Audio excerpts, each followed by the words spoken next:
So Rhinebeck 2024 has been and gone. Welcome to the recap video where I'm going to be talking about just some of the stuff that we walked away with, some of our purchases, and things that happened in the booth that I just thought were noteworthy you might be interested in. So my name is Jennifer Johnson and I raise Shetland sheep for their wool. And when we're vending at Rybeck, the products we're offering are the wool from our sheep, but also I'm a Magicraft dealer. So I'll have the fiber preparation equipment in our booth, as well as all the spinning wheels, the Rose, the Susie, the Aura, the Little Gem, and the new Luna. And we've been vending at Rhinebeck for, I think it's been 5 years, maybe 6. It's very difficult to get in as a vendor. I tried for about 10 years prior to being accepted. So it's a big deal. They run like 20,000 people through there each day, and it's a Saturday, Sunday event. So just like I said, just wanted to share some of the takeaways from the event, things that happened and stuff that we purchased. The first thing that we did when we got there, we checked in, was we collected our merch. So I bought a bunch of shirts. I can show you. So the best way to do merch for this festival is to order it beforehand. And in fact, I don't even know if they have stuff in the booth where they sell the festival, what do they call it? Festival, I can't even think of it. I want to say accessories, but that's not what it is. Souvenirs, the souvenir booth is what they call it. So we order before, and what I did, and I can't remember how I did it, but somehow I figured out to get on their email mailing list. And so they send out a notification the day before the website is going to go live, where you go on and pre-order whatever you want, whether it's the tote bag or clothes or any other kind of souvenir merch that they offer. So we did that this year.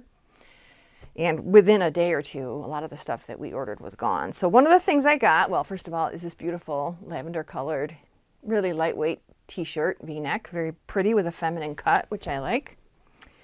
Also got this very cozy pink sweatshirt with a V-neck, long sleeves, has the festival logo. I don't remember off the top of my head who the designer was. Every year it's a different design. They have a contest, and people that go to the festival, they display all the different designs and logos that are submitted for the next year's garments and souvenirs. And you vote, which of course we never get to do because we're vending, so we're always busy in the booth. But this was designed by somebody. Looks like a really cute little Wensleydale sheep all wrapped up in a cozy blanket. So there's the pink sweatshirt. And I got a really nice loose-fitting heather purple t-shirt, same logo. These are all medium. This one is really, it's just a generous fit, and I love it. And then I got a long-sleeved t-shirt, navy, with a little heather, again, a feminine cut with the cool logo. And then we didn't get the zippered canvas tote bag this year. I got one last year, and I really don't want to be in a position where I'm collecting tote bags because I don't really use them that often. But this drawstring bag came with stickers. So there's 6 cute stickers and these enamel collectible pins, which are just the sheep with her cool blanket. This way. These decal stickers are kind of a cool idea. We did something like this for the Western New York Fiber Arts Festival. I'm on the board for that, and they decided, I didn't do it, but someone else took the lead and ordered die-cut fun stickers for the Western New York Festival. So it's kind of a thing, I guess. So that's that. So that's all the merch. So I'll try and share where you can sign up for future emails if that's something that you want to do. Probably shouldn't do that because then I'm going to make it more difficult for me to get stuff, but that's okay. I'm happy to do that. Okay, so one thing I did want to share, in one of my Road to Rhinebeck videos, I talked about the Pioneer wheel. So Magicraft had this wheel, they discontinued it and replaced it with the Luna. And I had a floor model left where when I go to festivals like Rhinebeck, I bring all the wheels for people to try. And the Pioneer was in that assortment at one time. Well, I had the demo model. I don't need it any longer, so I did a video where I was sprucing it up and getting ready to sell it at a pretty decent discount, almost 50% off in the booth. And within 30 minutes of the show opening on Saturday, I had already sold it. So that wheel found a new home. A little bit bittersweet for me because that's the end of it, right? That was the last vestige of the Pioneer. I do have a playlist on the Pioneer on my channel, but I guess if you have one or you buy a used one, you could probably still use the information I provide on there. But anyway, so that's that. I did I had a lot of people come and try the wheels, which was really fun. That's kind of my measure of success of an event, is how many people have spun the wheels and how many demonstrations of the drum carder. So here's the 5 bobbins that I pulled off of the wheels, and I'm going to be taking these, plying them, and use them for my string market bag. So lots of fun colors and textures and some overspinning and, you know, some very loose spinning. This one is really fun. This one comes off the Aura because the Aura comes with a jumbo bobbin, a wood bobbin. And a gentleman came with some Teeswater locks and a bobbin of silk and did some lock spinning with the Teeswater. So I'm really looking forward to seeing how that looks plied and knitted into the market bag. The other thing we collected was the fiber. So this is going to be a story, so kind of sit back and grab your coffee.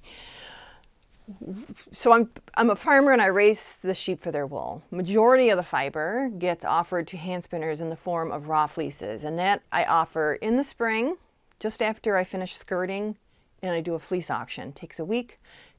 All the fleeces are gone after that, and what's left then is ram fleeces, which I don't sell those raw because they kind of have a pungent aroma and they're really difficult to get clean and get that smell out, and I don't coat them.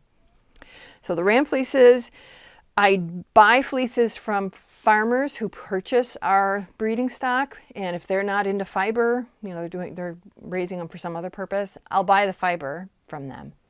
So it's nice. I like to do that because I can support their activities and I get our wool back. So many times they're not coated, so that'll go to the mill. And then I will also collect any really nice skirtings. So if there's rich wool that I feel is still nice enough to go into a mill prep, that will go into this pool of fiber. The mill that I've been using for the past 3 or 4 years to process that fiber, that pooled fiber, the 5 colors, black, gray, fawn, white, and brown, has been Zeilingers. They're in Michigan. And they would make me a comb top prep, which was really nice. It was a perfect match, their equipment and my fiber. So when you're dealing with fiber mills, you really got to find the right mill that has the right equipment for the type of fiber you're raising. And for us, it's hard because our fiber is really fine and really crimpy and a little on the short side. So many times roving will come back from mills with a lot of pills in it because the fiber retracts back off the cards and just kind of makes these little bits and balls that's very textured. What Zeilinger was able to do was they had another process after they made the roving. They would comb it and all those bits and bobs were somehow eliminated, and it was a nice prep. Well, they've gone out of business. Their equipment is still out there and they're looking for a home, so they're looking for a mill to take that equipment to do comb top. So stay tuned. Hopefully that's where I end up migrating to. Zeilinger has my wool from the 2024 clip, but because of this, they shut down their factory and moved all their equipment to another mill. To complete their orders, it wasn't going to be ready in time for Rhinebeck. So my wool is out there. I do have plans of getting a comb top from my 2024 clip, but I didn't have it at Rhinebeck. What I did have was I held back 10 pounds of fawn and gray wool, raw wool, and I submitted that to a mill up close to where my son Will is in the Adirondacks. They're called Battenkill. They have an excellent reputation. They make beautiful yarn. And I had seen someone's pin drafted roving that was made by Battenkill, and it was merino that she had, and it was gorgeous. So I thought, okay, well, I need to try that. When you try a mill, it's very risky. You have an enormous minimum, so you're giving them a lot of wool, and you really don't know how compatible their equipment is with your wool. And like I said, for us, usually it's not what I would expect. So I gave them the wool in June of 2024 after I finished skirting. I was actually up at the Central New York Fiber Festival. And they said that they'd be able to have it ready for me at Rybeck. And they did, which is one great thing. When you find a mill that does what they say they're going to do, you kind of want to latch yourself to them. So that was really great, and I was really impressed with that. The fiber that we got back it's very different from the comb top. And I explained this to a lot of the people that came into our booth to order or to purchase it. And many were okay with it. They liked it. The difference is that it's got a lot more texture to it, a little bit more neppy. And again, that's because I think you really do need to send it through combs. And then also there's a little bit more dry VM in there. It falls out pretty easily, little flecks of hay. And that's about me. That's just, I probably should have sorted a little more carefully, but you don't really know. This was my first time. So I do have this back. There's fawn and there's gray. And this was the receipt that I got back. So my yield was amazing. They show here I put 11 pounds of gray. No, 13.5 pounds of gray. I got 11 pounds back, and they said 13.25 pounds of raw fawn, and I got 9.6 pounds back. So that's a really good yield. Normally with the comb top, it's like 50%. So I just have a lot of this, and what I'm going to do, I don't think I'm going to put it up on the website because I fear that many people are going to think it's the same as what I offered in prior years, and it's very different. It's still really soft and squishy, but it's just a lot more textured. So I'm spinning it now myself. I am making this really fun. I'm doing a long draw woolen spin, so it's a really airy, heavier gauge than what I usually do. And it's beautiful, and it's really soft. So I'm spinning up a good amount of this. I think I might make myself a sweater or a few samples to put in the booth. Just because I guess I feel like I need to get better acquainted with this before I talk about it with others. But I feel like, when I spun it, there was a little bit of picking out of bits of hay and stuff, but I'm really happy with it, and I'm looking forward to knitting with it. And it's soft and squishy like our wool always ends up being. And I might end up, playing around with maybe doing a color work with the fawn and the gray, or maybe blending them to see how that looks, a pretty heather. I don't know. Natural colors, they always match no matter what. So, so there's that. Yeah, we'll put that up there. Purchases. So besides the souvenirs, Rich was able to get out on Sunday for a little bit in the morning. We were really busy. I had helpers both Saturday and Sunday during the peak hours, and still just no breaks. I bring my own food now, and I bring a big cooler of water because there's just no breaking away. Going to the bathroom, that's like the only time I get out of the booth. Anyway, so Rich was able to go out, and he bought a couple of cool mugs from a company called Hawley Studios. So he got a really fun Sherlock Holmes mug, and this one is an homage to the Princess Bride. It's a really pretty green glaze. We like pottery, and we like nice big stuff. And this says, inconceivably good. Iocane powder, odorless, tasteless, dissolves instantly in liquid. That was kind of fun. So he bought that for our son Andrew, because Andrew stayed home and watched the sheep for us and did a really great job. Yeah, that was one thing. I mean, I don't mind Andrew taking care of the sheep. He does a lovely job, but I do miss them a lot when I'm gone. So that was a fun reunion, getting back together with the sheep. Let's see here. We got home Monday afternoon, so I was able to spend time with them on Tuesday because I had to get the van unloaded really rapidly because I had to bring that back Tuesday morning. There's so much to do. All right, so some other stuff I wanted to show you, just some ephemera, some paper things that I collected from the festival. So something that happens is a lot of times people stop by the booth to talk, not to purchase, but just, you know, talk with me about the channel, the animals, all sorts of different stuff. So I collected a couple things. I just wanted to share some stuff. So the first one is a business card. This was from a farmer, and it's Arbor Meadow Farm, white natural colors, fleeces, roving yarn, breeding stock. And their breed is Coopworth. And the reason I collected this card, we had a nice conversation, was he told me he has loads of wool that he is unable to sell.